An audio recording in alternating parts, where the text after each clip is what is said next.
The X-Zone radio and TV show is largely an opinion talk show. All opinions, comments, or statements of fact expressed by Rob McConnell's guests are strictly their own and are not to be construed as those of the X-Zone radio and TV show or in any manner endorsed by Rob McConnell, REL-MAR McConnell Media Company, Talkstar Radio Network, its affiliated stations, or employees.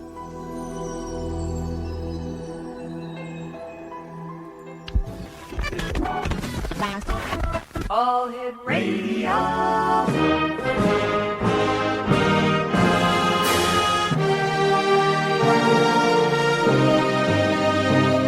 Welcome to the X Zone, a place where fact is fiction and fiction is reality. Now, here's your host, Rob McConnell.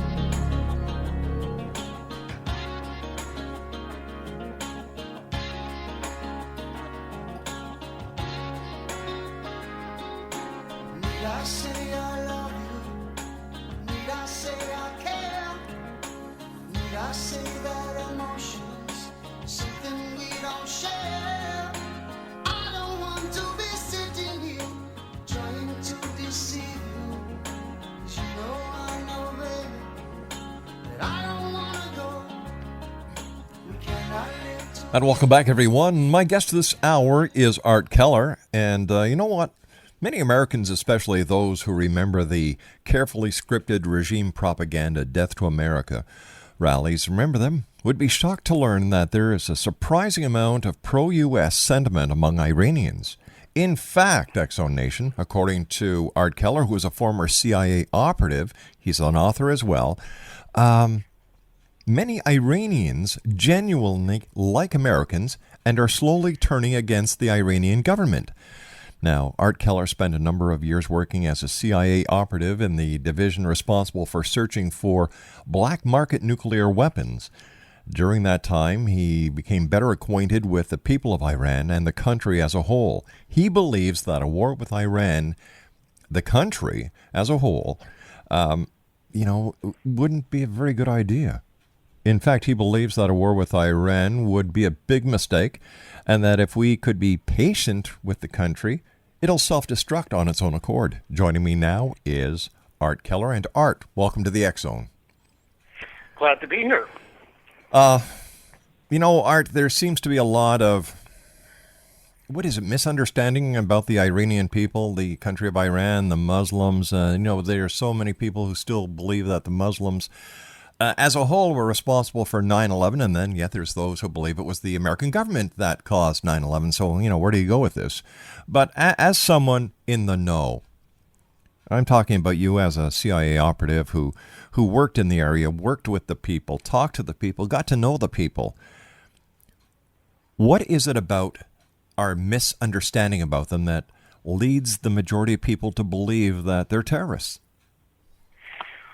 Well, if we're talking about Iran in particular here, the people do remember those Death to America rallies 30 years ago, and no one has really updated the image. And not a whole lot of people pay attention to the fact that when 9/11 happened, there was rejoicing in much of the Middle East. But you know what? In Iran, they held candlelight vigils. That's right. For us. Yeah. A lot of people would be shocked to know that, and it's like we're on the edge of war with people. But there's a joke that the third biggest Iranian city is Los Angeles for how many Iranians are there. So everyone living there, they have relatives, they have friends. It's hard for them to be against America when they have so many relatives who are living the good life in America and telling them, boy, wouldn't it be nice if your country was like this? Exactly. and kind of combating regime propaganda, not intentionally, but in a personal way, saying, you know what, it's nice living here, and Americans are not against us. And that rubs off, and they're not, in turn, they're not against, the West. Now, their government, that's a different thing. But the Iranian people, by and large, they're like everyone else. They want jobs, and they're not getting them. And they want a better life for their families, for their loved ones. And they look to the land of hope and glory for that, as so many others have done over the years that America has opened its arm to to the suppressed and to those who are looking for a better life? Yeah, America and Canada both. The rough count that I have is there is about 1 million Iranian Americans, Iranian Canadian citizens, and then Iranian expats in North America. And I think most people don't know that there are quite that many. And another thing that a lot of people may not know is that they're all hardworking members of society, contributing to society, and they're just not here for the free ride. No, they're definitely not. And like, not to do a stereotype, but it is more of a positive stereotype in the same way that, you see Indians clustering in the medical profession and in IT professions and other professions. They tend to be highly educated and highly productive. That is so true. Art, you and I have to take a 2-minute commercial break. Please stand by. Great having you with us, and congratulations on your new book. We're going to be talking about that on the other side of this break. Exonation, Art Keller is a former CIA case officer in the Counter-Proliferation Division of the CIA. His website is www.hollowstrength.com, and we'll be back on the other side of this 2-minute break. Don't go away.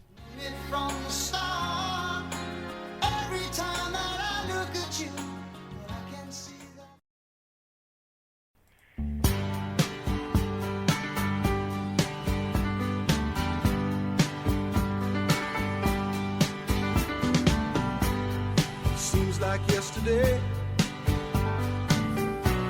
but it was long ago.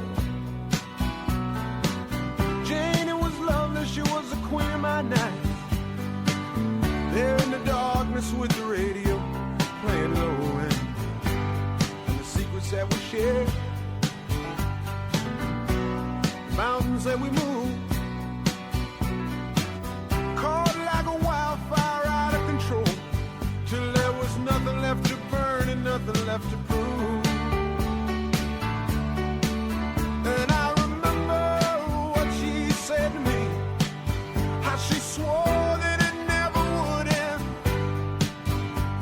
I remember how she held me, oh so tight. Wish I didn't know now what I didn't know then. Against the wind. Exonation, my guest this hour is Art Keller. He's a former CIA case officer in charge of Counter-Proliferation Division, the part of the CIA charged with spying on and sabotaging Iran's nuclear program. He's done commentary for CNN, CBS, The NewsHour on PBS, and the National Geographic Channel. He's also the author of a just-released spy novel, espionage thriller, about the CIA and Iran, entitled Hollow Strength. And welcome back again, Art. Thanks. The U.S., our allies, and Iran are meeting in Moscow soon to talk about Iran's nuclear program. Now, what are they hoping to get at this meeting, and what is Iran hoping to get out of it? Well, I have to say, it looks like Iran is just hoping to get a little bit more time. Their negotiating tactics and looked at even generously seem to be all about delaying, because they keep on bringing up the same objections, saying that they will make some progress. Most recently they've said, okay, we'll grant access to a particular facility, and then they go back on it. So in the case of Iran, I think they're just hoping to have a little bit of room to maneuver. The U.S. wants some pretty specific things.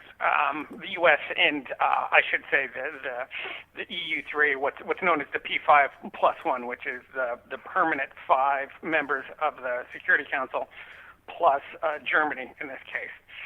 So the P5+1 would like to see Iran's uranium enrichment level down to 5% at a minimum. Ideally, they'd want it to go to 0. They'd want Iran to stop enriching, but that's probably not going to happen. So more realistically, they're probably trying to see it down, and the reason that they want it down is because the closer you get to 90% enrichment, the closer you are to having a nuclear weapon.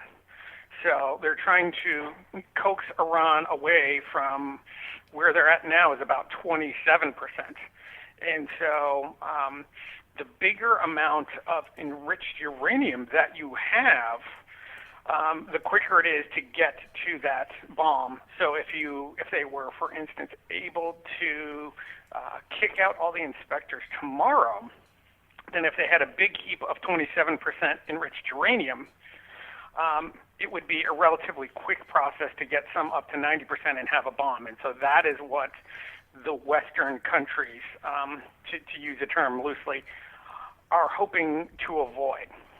You know, it's very dicey between Israel and Iran, and you know, do you think that there's going to be, is that a powder keg just waiting to blow?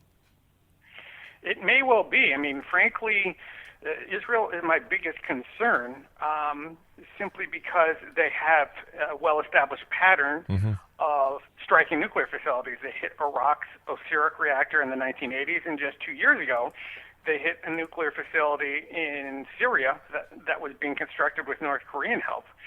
So they've pretty much established a pattern, and of course there have been assassinations in Iran of Iranian scientists associated with the nuclear program. And knowing the intricacies of, covert action as I do, I'm fairly certain that those were Israeli actions. So they have established a pattern of taking out things when they feel threatened. And clearly this feels threatening to them. The scary part is that, at least for the U.S., the recent war games show that even if Israel strikes Iran and the U.S. has nothing to do with it, Iran is going to assume that we gave tacit approval and start shooting at us. So we could find ourselves in a war having fired no shots. Your new novel entitled Hollow Strength is about the CIA and Iran. And how much of that is real, Art, and how much of it is made up? It's funny, hearing your lead into your show about, truth and fiction, quite a bit of it, it's labeled as a fiction book. But the beauty of not having to worry about, formal diplomatic relationships with Iran is that I could take people who are real people and put them in my book and have them doing things that they are rumored or accused to have done. So, one of the bad guys in the book is a guy called Muhammad Ali Jafari, who's in command of their Revolutionary Guard Corps. And he's based on a guy called Muhammad Ali Jafari, who's in charge of their Revolutionary Guard Corps. And so the things that he does in the book, arranging assassinations and explosions or other things, are stuff that he's all done in real life. So, in that sense, there's quite a bit of truth in it. And, for the parts of the characters who are working for the agency, a lot of that stuff is just based on my own personal experience, frustrations with the bureaucracy and so forth. But, it made more sense to come out as a novel because the agency told me, frankly, it's a lot easier to get a novel approved through the clearance process than it is anything that is nonfiction. I would imagine. So are we technically or hypothetically at war with Iran right now? Yeah, in a sense, we already are at a low level of hostilities now. It's just come into the news. I'm sure your listeners have heard in the past about Stuxnet and more recently about something called Flame, which are computer tools to attack various computer things. Now, the Stuxnet one was specifically targeting Iran's nuclear facilities, very precisely. Flame, a more recent tool, was kind of a more general spying thing. It was able to monitor computer usage in a variety of ways, but also to wipe out computer files. So, I mean, depending on how you want to dice the terms, we're already, which is to say the U.S., assuming that the U.S. did that, and that is definitely my assumption based on what I know, the U.S. is already at some level of hostility with Iran. And, of course, we already referenced, Iranian scientists are already dying. And what made the news, a few months ago was that, Iranians had initiated a plot to target Israeli diplomats in Thailand and a few other places. So clearly they're not taking that lying down. Now, what's interesting, and a little scary, having served in the U.S. Embassy abroad myself, is that there was a recent story by a friend of mine called Joby Warwick, who writes for the Washington Post, talking about how Iran had targeted U.S. diplomats in Azerbaijan, and they had assassination plots kind of underway until the Supreme Leader recently called them off before the latest round of nuclear negotiations. But that just goes to show what I was talking about before about Iran assuming that if they're attacked, that we had tacit approval of it.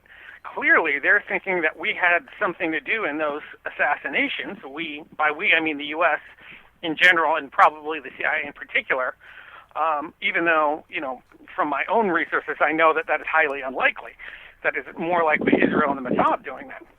But, from Iran's viewpoint, it just looks like their people are dying and they highly suspect us, so they're hitting back. So, when people start dying in bomb explosions, it could be a very slippery slope to actual military strikes. When we look at what's happening in the Middle East, we had the uprising in Egypt, we've had the uprising in Syria, Libya. We've got the entire European marketplace going down the tubes with these bailouts. This is pointing to a very grim picture, which I would imagine, as a person on the outside, is keeping the CIA very busy these days. Yeah, I wouldn't want to be the person sitting in the office on the 7th floor, which is where the bigwigs of the CIA sit. There would be a lot of headaches, sir. I imagine so. As we've talked about, you've worked for the CIA. What's the scariest thing that you've ever had to do as a spy? It was kind of funny. It was a weird mission because it wasn't strictly what a spy normally does. I was assigned to the Iraq Survey Group, looking for the mythical WMD after the U.S. had invaded Iraq, and so we're on the ground trying to find those things that Saddam had gotten rid of. But although we were there on a fruitless mission, that doesn't mean it wasn't at the time the most dangerous city in the world.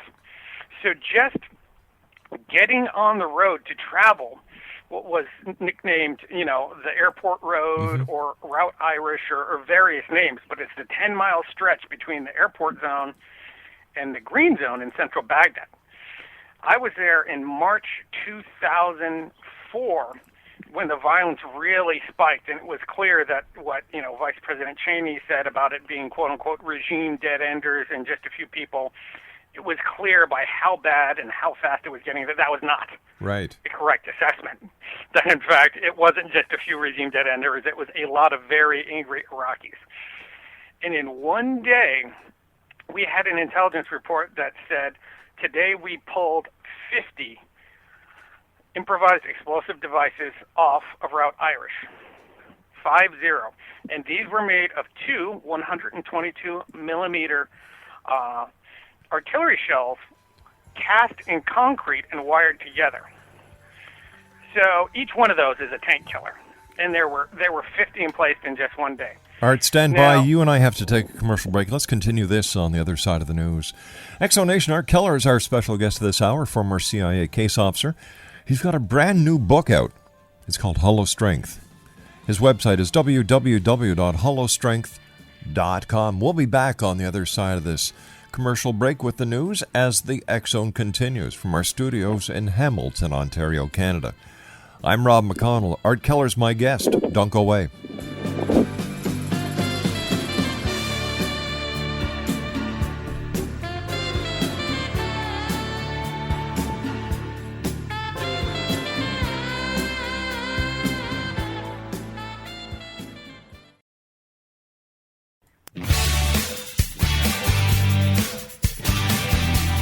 You're listening to the X-Zone Radio Show, live and around the world on the Talkstar Radio Network, X-Zone Broadcast Network, UK High Definition Radio, Euro High Definition Radio, and Star Cable. Our toll-free telephone number worldwide is 1-800-610-7035. Our email address, xzone@xzoneradiotv.com. On MSN Messenger, xzoneradiotv@hotmail.com, and our website, www.xzoneradiotv.com.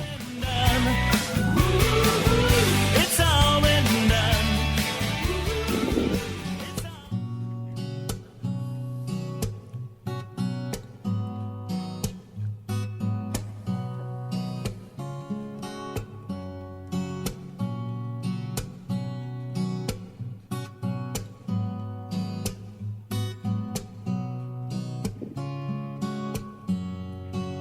Saying I love you is not the words I want to hear from you. It's not that I Welcome back, everyone. Art Keller's my special guest. He's the author of Hollow Strength. His website is www.hollowstrength.com. Sorry I had to cut you off there for the news, my friend, so if you could just finish that story. Sure. So, as I said, there was the most dangerous stretch of Earth in the world, and we had to go down that on a routine basis. Now, what was particularly scary about that is, there was a shortage of armored vehicles at the time, so they would send us anything they could get their hands on, including things which were incredibly high profile. So sometimes we'd have to go down it in a canary yellow armored Hummer. And probably the only armored Hummer canary yellow in color within 1,000 miles. And trust me, insurgents are watching for that kind of thing. So, you can tell anyone riding in an armored vehicle is a target because the thinking is, well, they're in an armored $250,000 vehicle, they're worth blowing up. So we would get into, this yellow monstrosity and get ready to head, jet into town to talk to scientists to find out that they, in fact, had no WMD. But you would be there at the exit from the airport safe zone, and you would see like a 10-year-old boy releasing doves, and he's releasing doves to signal the insurgents down the road to get ready to trigger the bomb to take you out. Wow. So that is the kind of thing that definitely gets into your head. And, every day you would get up and you would see columns of smoke rising. And those columns of smoke were, convoys that had been attacked and were on fire. And they produced a particular greasy black smoke. And that was the paint and oil and all the other stuff burning. But, of course, you tried not to think of the other things in those convoys that were burning. So just being in that environment, the very randomness of the nature, it had nothing to do with, my particular spy mission at the time. It was just being in such a dangerous place really takes a toll on you mentally. I would imagine. So how long were you over in Iran for, Art? I was in Iraq for a relatively short period, about 4 months, split up into segments. So I did a time in 2003, and then I went back again in 2004 for a few months. Here's a question. Maybe you can help answer this. Why the oil-rich country is still struggling financially? Well, part of it is just simple mismanagement.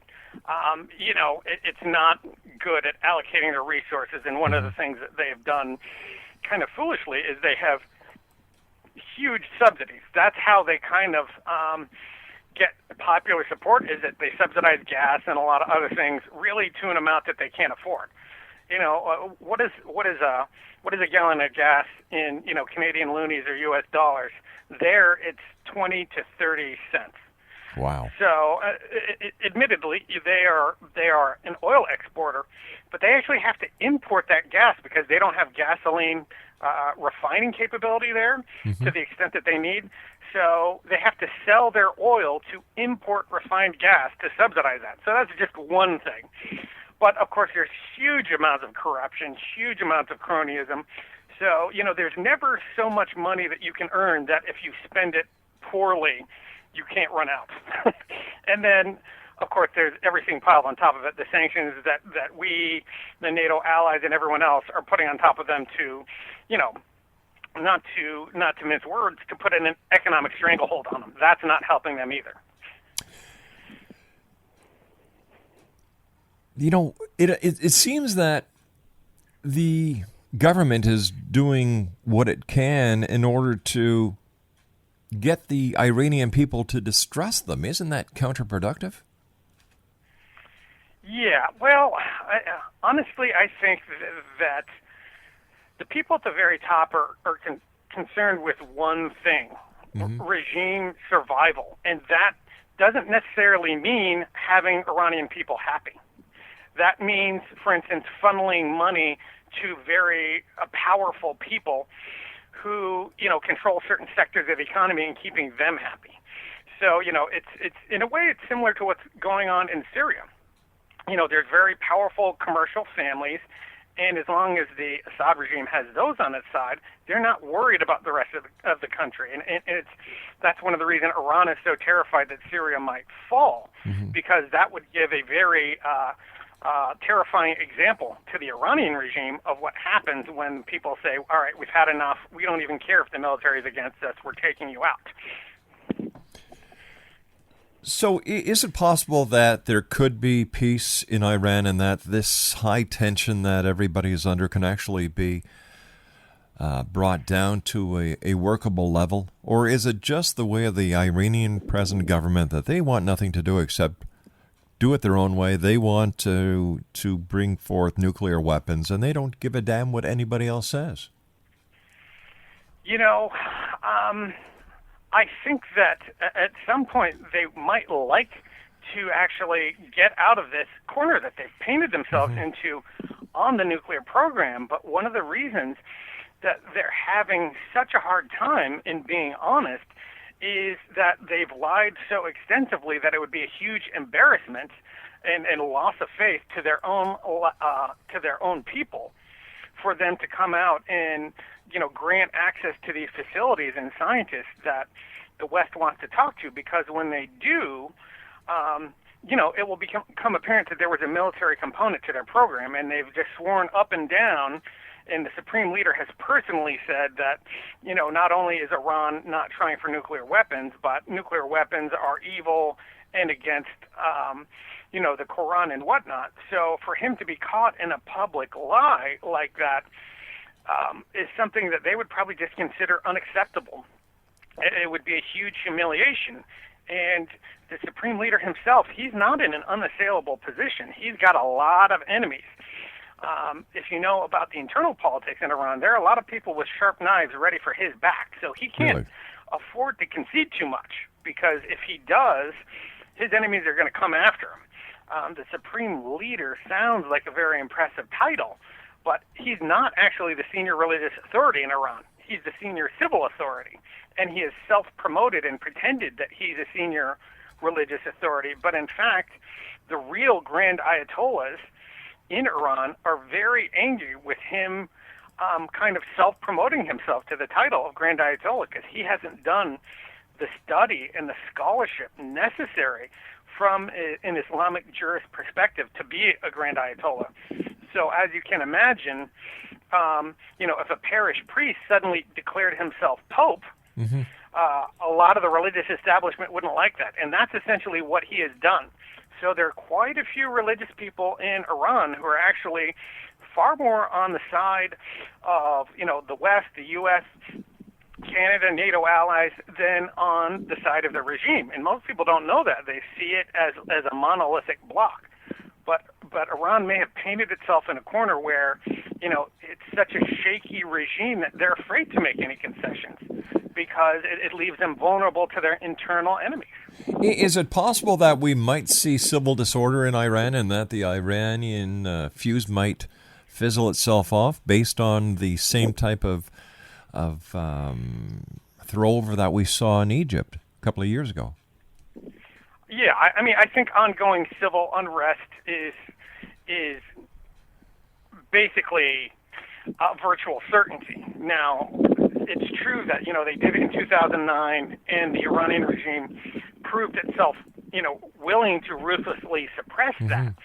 But demographics are on the side of the Iranian people against the Iranian regime. Already, more than 70% of the people alive in Iran were born after the revolution. They have no stake in this current government, which is giving them levels of unemployment at 35%. So, imagine people in the U.S. aren't happy with unemployment at 8 or 9%. Imagine 4 or 5 times that and the level of discontent. So, for now, people are being held at bay by the level of violence, the threat of violence. But eventually, the young generation will filter into those official positions in the military and in every other thing. And, like with the Soviet Union, the level of discontent will just rise so high that it's going to collapse under its own weight.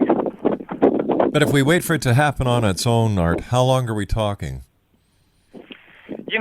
That's anyone's guess. I mean, in the Soviet Union, it took 70 years, but that was also a very isolated regime. And, they did their best to immunize themselves from outside forces by, ruthlessly keeping Russians cut off. Iranians, the Iranian government, I should say, have tried to do that and failed. And so nothing stirs up discontent. And I remember this from my political science classes.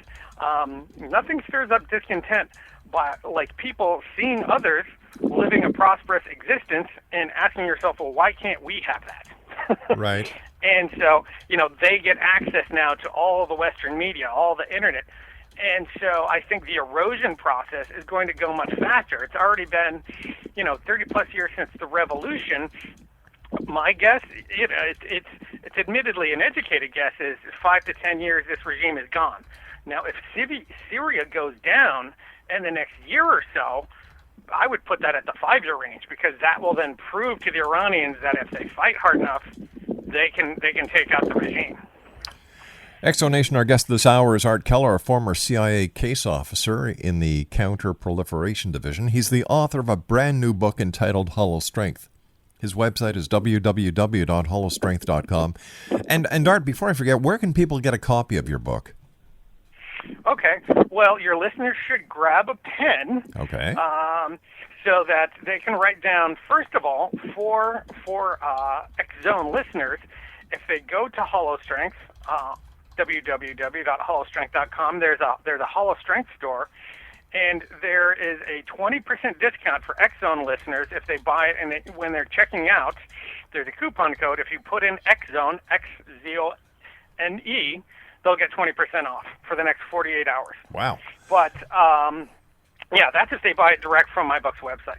However, it is available from Amazon.com. Now, I've double-checked this, and unfortunately, I think it must be a peculiarity. It's not available on Amazon.ca, and that's a little weird, because when you put it on Amazon.com, that makes it available in many countries, but for some reason, not Canada. So you do have to go to the U.S. site, Amazon.com. It's also available from BarnesandNoble.com.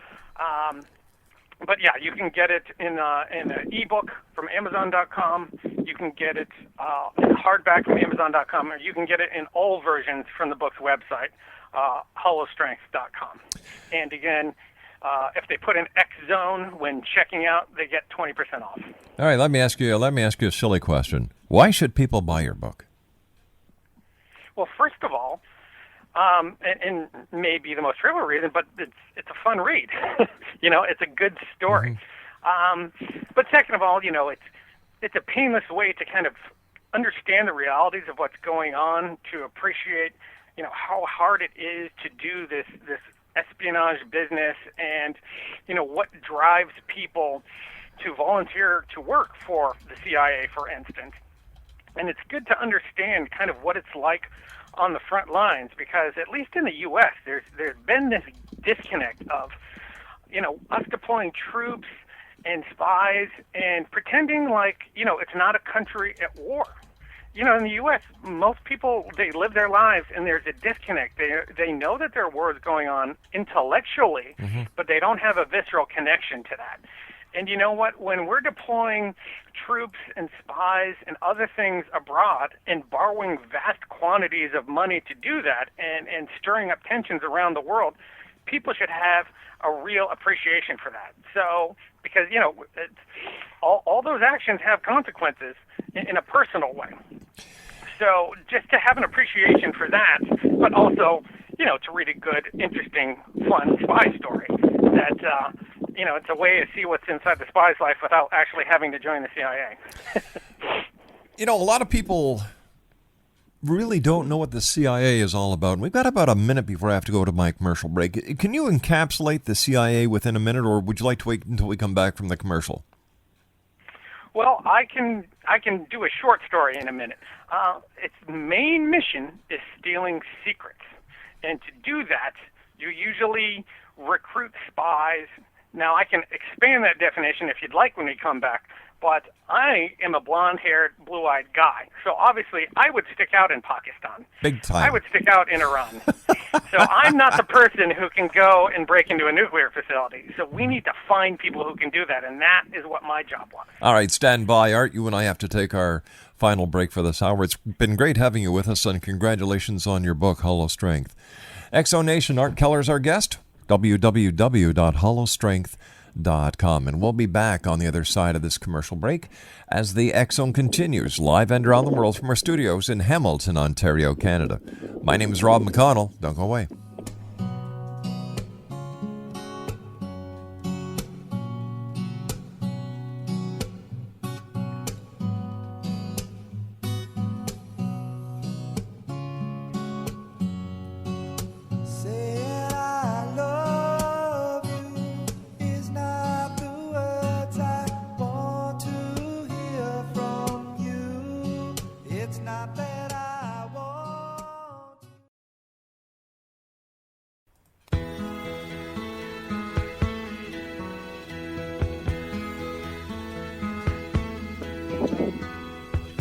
Nobody can tell you there's only one song worth singing. They may try and sell you 'cause it hangs them up to see someone like you. But you've gotta make your own kind of music, sing your own special song, make your own kind of music, even if nobody else sings along. Exonation, Art Keller's our special guest. He's the author of Hollow Strength.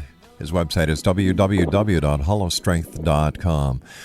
First of all, Art, I want to thank you so much for joining us. Continued success. And are you going to have a sequel to Hollow Strength? Well, I have one half written in my head. I could give you a teaser, but that would kind of spoil it for people who haven't read the book first, because it builds on the first one. So what we'll do is we'll have you back on the show when your second book comes out. Sounds great. Now we were talking about the CIA before, and your job was recruiting agents or operatives? Yeah, that's right. Yeah, technically speaking, I mean, sometimes you do actually do some of the movie stuff. I mean, I have participated in, an operation to get inside a building and steal computers, and personally.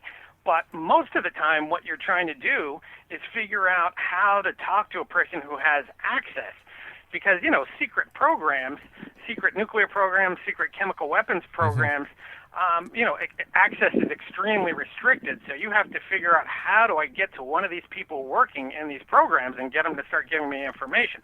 That's the big challenge that the CIA case officer faces, because most of those people are ringed with security by their own government. So getting to those people is extremely challenging. You just can't walk up to them on the street and say, I'm from the CIA, here's a briefcase with $1 million. Would you like to give us some information? Right. It takes a lot of planning and effort. And, if those people are ever discovered, they're thrown into prison or executed. So it takes incredible amount of caution and diligence to keep them safe as well. But what happens if you're caught trying to recruit a citizen of another country? Well, we try to do that operation usually in a second country. I mean, you never hear of CIA trying to recruit someone in Russia Right. or in North Korea. What you do is you recruit them in a third country and send them back in.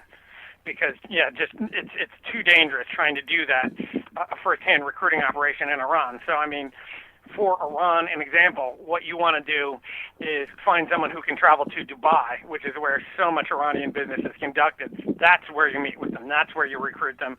And then you turn them around and send them back in. We've got about a minute and a half left. What message would you like to leave with the X-Zone Nation tonight, Art? Well, first of all, if they'd like to understand stuff about Iran better, buy my book, one, because, it's an entertaining story, but two, I actually spent about 20 pages in a nonfiction afterward explaining a lot of the politics and what's going on. Most of this stuff has appeared in an article for Foreign Policy magazine, but I excerpt it and make it a little bit easier to read, but to understand why it's not necessary for us to go to war with Iran. I want people to know that, so that as we get closer to war, they can advocate to their own politicians saying, I don't think this is necessary. I don't think it's right now. Bad as it is that the prospect of Iran having a nuclear weapon, there are ways to deal with that don't involve Tomahawk cruise missiles. Art, we've run out of time, Art. I hate to do this, but we've run out of time. I want to thank you so much. We're going to have to get you back on the show to talk more about your exploits with the CIA. And until then, take care of yourself. And congratulations on a great book. Hollow Strength is the name of the book, X-Zone Nation. It's available at www.hollowstrength.com. Art Keller has been my guest. We'll be back on the other side of this commercial break with the news at 6.5 minutes past as the X-Zone continues from our studios in Hamilton, Ontario, Canada. Don't go away.